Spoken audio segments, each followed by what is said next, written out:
American နိုင်ငံသားရေးဌာနရဲ့ Sport United အစီအစဉ်နဲ့ American ပြည်ထောင်စုကို basketball နည်းပညာတွေနဲ့ပတ်သက်ပြီးတော့လေ့လာဖို့ရောက်ရှိနေတဲ့မြန်မာလူငယ် basketball အသင်းဟာဇန်နဝါရီလ 19 ရက်နေ့မှာCharlotte မြို့မှာကျင်းပတဲ့ Charlotte Bobcats နဲ့ Sacramento Kings အသင်းတို့ရှင်ပြိုင်ကစားတာကိုလာရောက်ကြည့်ရှုလေ့လာနေကြတာဖြစ်ပါတယ်။အားကစား play အစီအစဉ်အနေနဲ့ရောက်ရှိနေတဲ့နှစ်ပတ်ကြာလေ့လာရေးခီးစဉ်အတွင်းမှာကြုံတွေ့ခဲ့ရတဲ့ basketball ပညာလေ့လာခဲ့ရတဲ့အကြောင်းတွေနဲ့ပတ်သက်ပြီးတော့လည်းအခုလိုပြောဆိုသွားပါတယ်။ basketball ပညာနဲ့ပြောရမှာဆိုလို့ရှိရင်တော့ကျွန်တော်တို့ basketball နဲ့တအားกว่าခြားပါတယ်ကျွန်တော်တို့စီမှာကျတော့ဆရာဒီကွက်ပြပါလို့ရှိရင်ဒီကွက်ကိုဒီတိုင်းလေးပဲလိုက်လုပ်လိုက်တယ်အားနဲ့မှန်နဲ့တိတ်မလို့ပေါ့နော်ဒီဘက်ကကျတော့ဒီကွက်ကိုပြသွားဆိုရင်တည်တည်ချာချာလိုက်လုပ်တယ်အပြောဒီမှာကျတော့စိတ်ဓာတ်ကအစ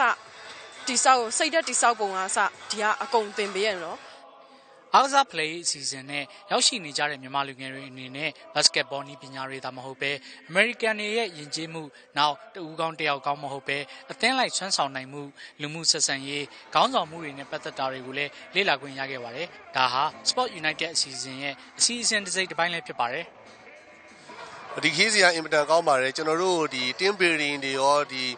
sport psychology တွေရောတင်ကြားပေးလိုက်တဲ့အတွက်ကြောင့်မို့လို့ကျွန်တော်တို့ဗမာပြည်ပြန်ရောက်တဲ့အခါမှာဒီ basketball ဖွံ့ဖြိုးတိုးတက်ရေးအတွက်ပေါ့လေအဓိကအခြေခံလိုအပ်ချက်ဖြစ်တဲ့ဒီ mental ဘိုင်းကိုလည်းပြုပြင်ဖို့အတွက်ကျွန်တော်တို့နီလန်းတွေတွေ့သွားတာပေါ့နော်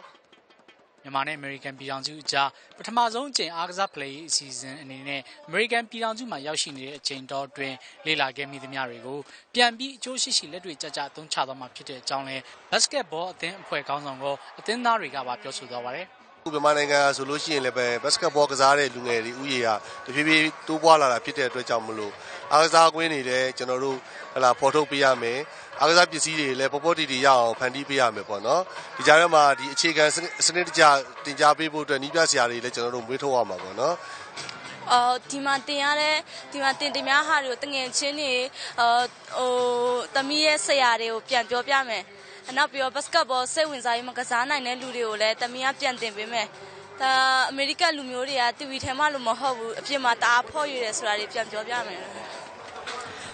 ဒီလိုမျိုးအစီအစဉ်ကျွန်တော်တို့အမေရိကကနေစီစဉ်ပေးရတဲ့အတွက်အရန်ကိုကျေးဇူးတင်ပါတယ်ကျွန်တော်တို့ဒီအမေရိကဆိုတော့ကျွန်တော်တို့အိမ်မက်ထဲမှာတော့မမှတ်ဘူးရဲ့အရာပါစိတ်ကူးထဲမှာလည်းရောက်သွားမယ်လို့ဘယ်တော့မှမတွေးထားခဲ့ပါဘူးဒီလိုမျိုးအရန်ဝေးလံလွန်လာတဲ့နေရာကြီးကိုခေါ်ပြီးတော့ဒီလိုမျိုးသူတို့ရဲ့